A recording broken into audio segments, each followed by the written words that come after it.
কোটা সংস্কার করায় মেধাবীদের সরকারি চাকরিতে সুযোগ অনেক বেড়েছে বলে মনে করেন বিশ্লেষকরা।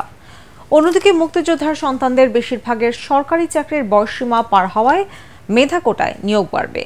জেলা ও নারী কোটার প্রয়োজন আছে কিনা তা গবেষণার মাধ্যমে স্থায়ীভাবে আইন পাশের পরামর্শ বিশ্লেষকদের। রিপোর্টে জানাচ্ছেন মাহবুব কবির চাপল।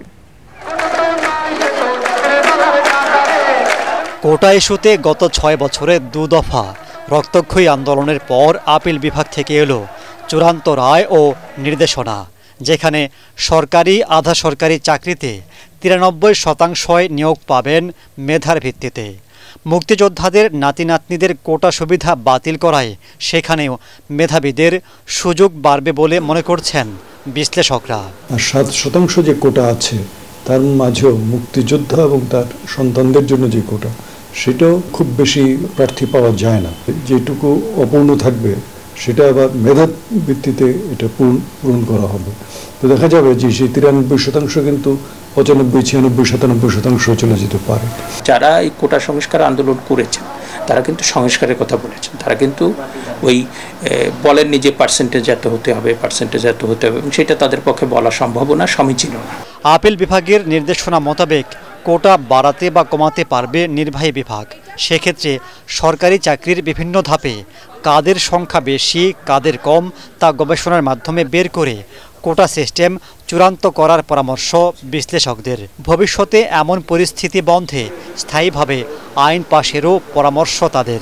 সরকার প্রজ্ঞাপন জারি করার পরে তো আর এটা নিয়ে কোনো বিতর্ক করার কোনো সুযোগই নেই। আর তারপরেও অনেকে বলছেন যে নারী কোটা থাকলে ভালো হতো।